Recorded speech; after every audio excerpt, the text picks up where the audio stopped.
Hello friends, unique commerce अकॅडमीच्या online लेक्चरमध्ये तुमचं पुन्हा एकदा स्वागत आहे. मित्रांनो, आपण आजच्या व्हिडिओमध्ये जो आपला विषय आहे, विषय वाणिज्य संघटन व व्यवस्थापन, ज्याला आपण शॉर्टली म्हणतो ओसीएम, या विषयाचं मुलांना जे काही आपण प्रकरण क्रमांक 2 सुरू केलेलं होतं, व्यवस्थापनाची कार्य, या प्रकरणातील मुलांनो आज आपण आपल्या पुढच्या पॉइंटला सुरुवात करत आहोत. पुढच्या पॉइंटचं नाव आहे संघटन व संघटनाचे महत्त्व.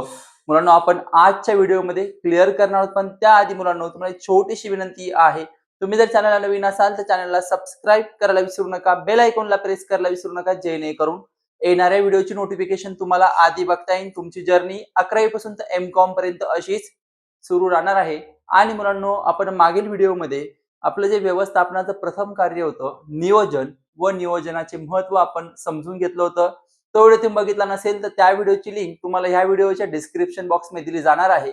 तसेच तुम्ही ह्या व्हिडिओच्या वरती आय बटन क्लिक करून तो व्हिडिओ बघू शकतात. आणि मुलांनो, आपण आजच्या व्हिडिओमध्ये जे आपलं व्यवस्थापनाचं दुसरं कार्य आहे ते म्हणजे संघटन, ते मुलांनो आजच्या व्हिडिओमध्ये आपण क्लिअर करूयात. तर मुलांनो, संघटन हे तुम्हाला परीक्षेच्या दृष्टीने खूप खूप आयएमपी आहे. त्याला पहिले आयएमपी करून ठेवा. तुम्हाला व्यवस्थापनाची मुलांनो काही कार्य परीक्षेच्या दृष्टीने महत्त्वाचे आहे. सर्वच कार्याला आयएमपी केलं तरी पण चालेल. तर आपण पहिले संघटनाचा अर्थ समजून घेऊयात, मग व्याख्या आणि मग संघटनाचे महत्त्व आपण समजून घेऊयात. तर बघा, अर्थामध्ये काय म्हटलंय, संघटनेची उद्दिष्ट साध्य करण्यासाठी. मुलांनो, साध्य करण्यासाठी म्हणजेच पूर्ण करण्यासाठी आपण ज्याला म्हणतो, संघटनेची उद्दिष्ट साध्य करण्यासाठी त्यांची योग्य मांडणी करण्याच्या प्रक्रियेला संघटन असे म्हणतात. आपण संघटनेचे उद्दिष्ट साध्य करतोय, परंतु उद्दिष्ट साध्य करण्यासाठी आपण जी कामाची योग्य मांडणी करतो त्या मांडणीला काय म्हणायचं? संघटन असं म्हणायचे. पुढे बघा, नियोजनामध्ये व्यवस्थापन भविष्यात काय करायचे आहे हे ठरविते. मुलांना, आपण मागील व्हिडिओ घेतला तर मागील व्हिडिओमध्ये आपण समजून घेतलं तर नियोजन काय सांगतं, की मुलांना जे काम आपल्याला भविष्यात करायचं आहे ते आपण अगोदरच निश्चित करतो, त्याला आपण नियोजन म्हणतो. ज्यांनी ते सांगितलं बघा, नियोजनामध्ये व्यवस्थापन भविष्यात काय करायचे आहे, म्हणजे भविष्यात कोणतं काम करायचं आहे, कधी करायचं आहे, कुणी करायचं आहे, ते मुलांना निश्चित केलं जातं, ठरवलं जातं. तर संघटनाचे कार्य तर संघटनाचे कार्य नियोजित साध्य करण्यासाठीचे मार्ग व साधने निश्चित करतं. म्हणजे मुलांनो, तुम्ही व्यवसायामध्ये नियोजनामध्ये एखादं काम ठरवलेलं आहे, की हे काम मला करायचंय. तर मुलांनो, त्याच कामाची पुढची स्टेप असते, की ते काम कशा पद्धतीने पूर्ण झालं पाहिजे. आपण नियोजनामध्ये ठरवलं एखादं काम करायचंय. समजा काम आहे आपलं, काहीतरी पर्टिक्युलर काम असेल, त्याला आपण नाव देऊ ए. आपलं ए नावाचं काम आपल्याला पूर्ण करायचंय. मग मुलांनो, जे ए नावाचं जे काम आहे, जे आपल्याला पूर्ण करायचं आहे, ते काम पूर्ण करण्यासाठीचा मार्ग, ते कसं पूर्ण केलं पाहिजे त्याचा एक मार्ग व साधने. साधने म्हणजे आपल्याकडे उपलब्ध असलेली साधन सामग्री. ते कोण निश्चित करतं? संघटन निश्चित करतं. म्हणजे पहिले नियोजनामध्ये कोणतं काम करायचं हे ठरवलं जातं आणि संघटनेमध्ये ते काम कशा पद्धतीने पूर्ण करायचं हे निश्चित केलं जातं. म्हणजे जे काम आपण ठरवलं आहे, ते काम कशा पद्धतीने पूर्ण करायचं, त्यासाठी कोणता मार्ग निवडायचा, त्यासाठी कोणती साधने वापरायची, हे सगळं कशामध्ये निश्चित केलं जातं? संघटनामध्ये निश्चित केलं जातं. तर असा होता मुलांनो हा अर्थ. त्याच्यानंतर पुढे आहे व्याख्या. आता मुलांनो, आपले जे शास्त्रज्ञ आहे मुनी आणि रिले, शास्त्रज्ञांचं नाव काय आहे? मुनी आणि रिले, या शास्त्रज्ञांनी व्याख्या केली आहे. संघटना ही एक समान हेतू साध्य करण्यासाठी प्रत्येक मानवी सहयोगाचा प्रकार आहे. परत आपण समजून घेऊ. संघटना ही एक समान हेतू साध्य करण्यासाठी प्रत्येक मानवी सहयोगाचा प्रकार आहे. मुलांना, समजा आपण उदाहरण घेऊ, की आपली एक व्यवसाय संस्था आहे. आपली काय आहे? एक व्यवसाय संस्था आहे किंवा आपण उत्पादन संस्था आहे असं समजू. तर तुम्हाला माहिती आहे मुलांनो, उत्पादन संस्थेमध्ये 20, 40, 50 व्यक्ती काम करतात. मग मुलांनो, हा जो 50 व्यक्तीचा हा जो ग्रुप असतो, या ग्रुपला म्हणतात संघटना. आपण काय म्हणतो, ह्या सर्व व्यक्तींची एक संघटना आहे. की त्या संघटनेमध्ये हे सर्व व्यक्ती असतात. मेनली बघा काय सांगितलं, संघटना ही एक समान हेतू. 50 जण जे कंपनीमध्ये काम करताय किंवा उत्पादन संस्थेमध्ये काम करतात, त्यांचा हेतू कसा आहे? समान. समान हेतू साध्य करण्यासाठी प्रत्येक मानवी सहयोगाचा प्रकार, म्हणून मानवी सहयोगाचा प्रकार म्हणजे ज्याला आपण म्हणू शकतो त्या व्यक्तींचा समूह. त्या 50 जेवढे काही व्यक्ती असतील, त्या व्यक्तींचा समूहाला मुलांना आपण काय म्हणतो? संघटना म्हणतो. आता मुलांना, संघटन संघटन म्हणजे मुलांना, आपल्याला आपल्या व्यवसायाची उद्दिष्ट पूर्ण करायची असेल, तर व्यवसायामध्ये संघटन खूप महत्वाचं असतं. आणि संघटन म्हणजे मुलांना काय? की जे व्यवसायामध्ये काम करणारे सर्व कर्मचारी आहे, ते कर्मचारी मुलांना एकत्र येतात. एकत्र आल्यानंतर मुलांनो, त्यांच्यामध्ये गटवारी केली जाते. त्यांना गटानुसार त्यांचं वाटप, गटामध्ये त्यांचं विभाजन केलं जातं. आणि काम पूर्ण केलं त्याला आपण संघटना म्हणतो. पण ती एक विचाराने असते मुलांनो. संघटना जी असते त्याच्यामध्ये एक विचार असतो. एक विचाराने संघटना काम करत असते. त्याला आपण संघटना म्हणतो. त्याच्यानंतर मुलांनो पुढे बघा संघटनेचे महत्त्व. आता मुलांनो आपण संघटन शिकलो, की हा एक मानवी सहयोगाचा प्रकार आहे. त्याचे महत्त्व काय आहे? तर बघा पहिलं महत्त्व आहे प्रशासन आणि दैनंदिन कामकाज सुलभ करते. पहिलं तुमचं महत्त्व काय आहे? प्रशासन आणि दैनंदिन कामकाज जे आपल्याला रोज काम करायचं काय करतं? सुलभ करतं. आता मुलांनो सुलभ मीन्स सोपे. सुलभ मीन्स काय? सुलभ मीन्स सोपे करतं. आता मुलांनो सोपे कसं करते ते तुम्हाला समजून सांगतो, की बघा आपली संघटना आहे मुलांनो आणि तुम्हाला मी सांगितलं, की संघटनेमध्ये एक व्यक्तींचा समूह असतो आणि त्या समूहाचं त्यांच्या शिक्षणानुसार, त्यांच्या अनुभवानुसार त्यांच्यामध्ये गट तयार केले जातात. म्हणजे गटवारी केली जाते. गटवारी म्हणजे योग्य व्यक्तीची योग्य कामासाठी मांडणी केली जाते. समजा उदाहरण घ्या, तर मी समजा आता मी ॲज अ टीचर आहे. आता माझा व्यवसाय समजा रोल काय असेल मार्केटिंगचा रोल आहे. तर माझं मार्केटिंग डिपार्टमेंटमध्ये काम मला दिलं जाईल. एखादा व्यक्ती आहे तो अकाउंटचा माणूस आहे. त्याचं अकाउंटिंग कंप्लीट तो अकाउंटिंगच्या डिपार्टमेंटला म्हणजे काय तुमच्या अनुभवानुसार, तुमच्या शिक्षणानुसार तुम्हाला त्या ग्रुपमध्ये इन्व्हॉल्व केलं जाईल. म्हणजे त्या ग्रुपमध्ये तुम्हाला काम दिलं जाईल आणि त्यानुसार तुम्ही काय करणार? योग्य रीतीने काम करणार. आता तुम्ही जर मला सांगा, काम करत असताना त्या कामासाठी योग्य व्यक्ती मिळाला तर काय होणार आहे? ते काम चांगल्या पद्धतीने पूर्ण होणार ना. समजा अकाउंटचं काम पूर्ण करायचं असेल, अकाउंटचा स्पेशल माणूस आहे, तर काम कसं पूर्ण होईल? खरोखर चांगलं पूर्ण होईल. आता जर मी मार्केटिंगचा माणूस आहे, मला अकाउंटिंगमध्ये टाकलं तर काम पूर्ण होईल का? नाही. कारण मला अकाउंटिंगचं काही माहीत नाही. मी कशाचा माणूस आहे? मार्केटिंगचा. मग मुलांनो याच्यामध्ये काय केलं जातं? योग्य व्यक्तीची योग्य कामासाठी मांडणी केली जाते. मांडणी म्हणजे त्याला त्याची गटवारी केली जाते. त्या गटामध्ये त्याला पाठवलं जातं आणि त्याच्याकडून काम करून घेतलं जातं. मग तो काय करतो? तो पण आनंदाने काम करतो. ज्याचं त्याच्यामध्ये नॉलेज आहे, तो ते काम आनंदाने करतो आणि त्याच्यामुळे मुलांनो काय होतं, की जे प्रशासन आहे, ते प्रशासन सोपं होतं. कारण की त्याच्यामध्ये मुलांना आता प्रशासनामध्ये डिपार्टमेंट असतात. विविध वेगवेगळे गट असतात. जसं की समजा उदाहरण घ्या, की समजा आता आपण कॉलेज घेतो, तर कॉलेजमध्ये बघा शिष्यवृत्ती विभाग, परीक्षा विभाग असे विभाग असतात. तसे मुलांनो व्यवसायामध्ये पण विभाग असतात. बघा विक्री विभाग, खरेदी विभाग, जाहिरात विभाग असंच. मग ह्यामध्ये मुलांनो जे काही ते प्रशासन आहे किंवा त्यांचं दैनंदिन काम करतात ते सोपं होतं. कारण की त्याच्यात योग्य व्यक्तीची निवड झालेली असल्यामुळे ते काम योग्य रीतीने आणि चांगल्या पद्धतीने काय होतं? पूर्ण होतं.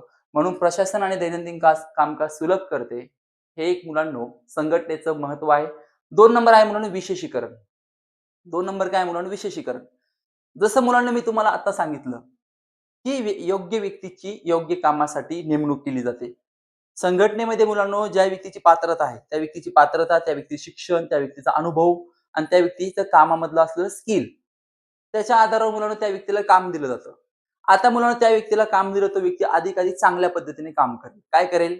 चांगल्या पद्धतीने काम करेल. आता त्याने चांगल्या पद्धतीने काम केलं, तर आपल्या व्यवसायाची किंवा संघटनेची कार्यक्षमता वाढेल.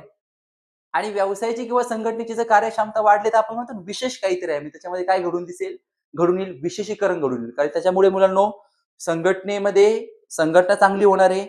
संघटनेमुळे व्यवसायाला फायदा होणार आहे. कारण योग्य व्यक्तीला योग्य काम दिलंय. तो व्यक्ती पण आवडीने काम करतोय आणि मुलांनो त्यामध्ये संघटनेमध्ये आपल्याला काय दिसून येईल? विशेषीकरण दिसून येईल. म्हणून मुलांनो विशेषीकरण हे संघटनेमध्ये घडून येतं. म्हणून हे एक संघटनेचं महत्त्व आहे. त्यानंतर 3 नंबर आहे कामाची निश्चिती. मुलांनो मी तुम्हाला आताच सांगितलं, की आता मी मार्केटिंगचा माणूस आहे, मग मला मार्केटिंगच्या ग्रुपमध्ये टाकलं जाईल. एखादा माझ्यासमोर अकाउंटचा माणूस आहे, त्याला अकाउंटच्या ग्रुपमध्ये टाकलं जाईल. एखादा समजा आपण म्हणतो उत्पादन क्षेत्रातला माणूस त्याला उत्पादनाच्या क्षेत्रामध्ये त्या गटामध्ये टाकलं जाईल.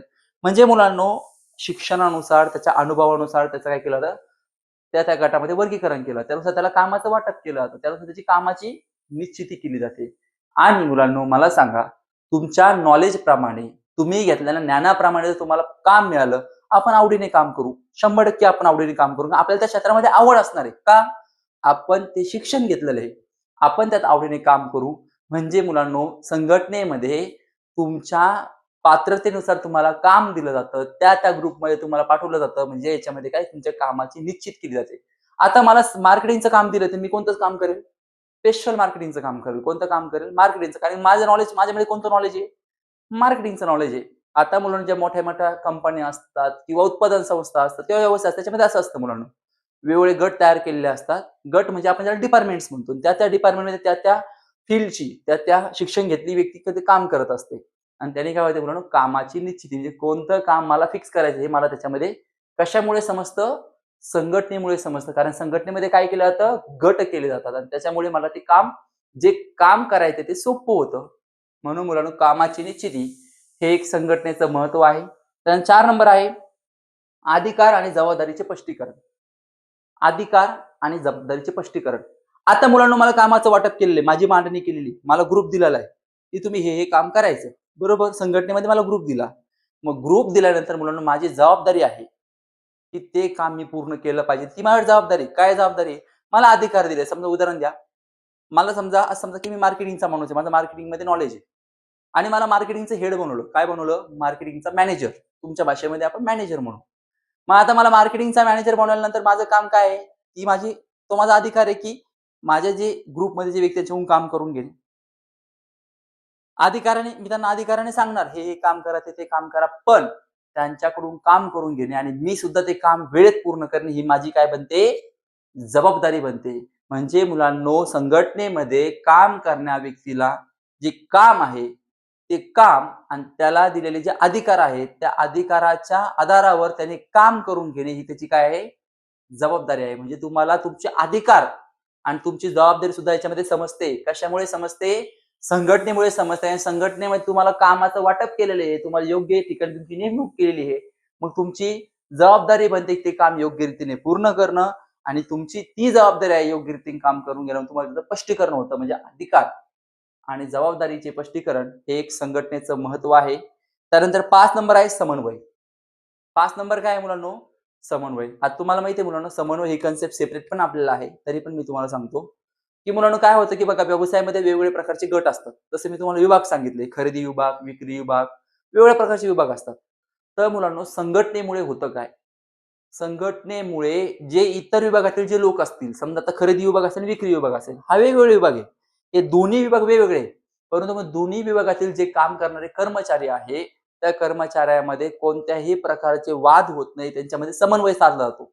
म्हणजे उदाहरण घ्या, तुम्हाला माहिती आहे डिपार्टमेंटचा एकमेकांशी संपर्क असतो. म्हणजे ह्या विभागाचा त्या विभागात संपर्क असतो.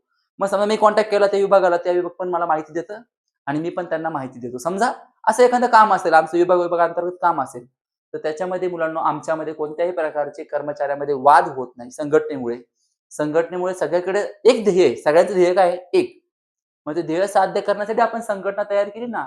म्हणजे मुलांनो विभागामध्ये समन्वय साधला जातो. समन्वय म्हणजे कोणत्याही प्रकारचे वाद होत नाही.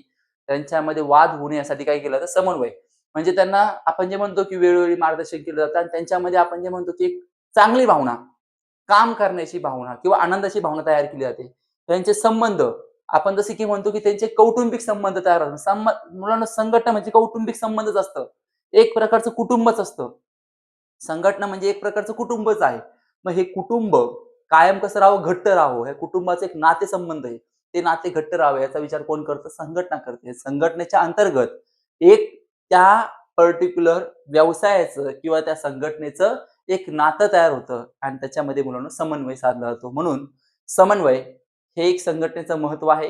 त्यानंतर 6 नंबर आहे प्रभावी प्रशासनासाठी मदत. आता मुलांनो मी तुम्हाला सांगितलं तीच कन्सेप्ट आहे मुलांनो. बघा कर्मचारी आहे.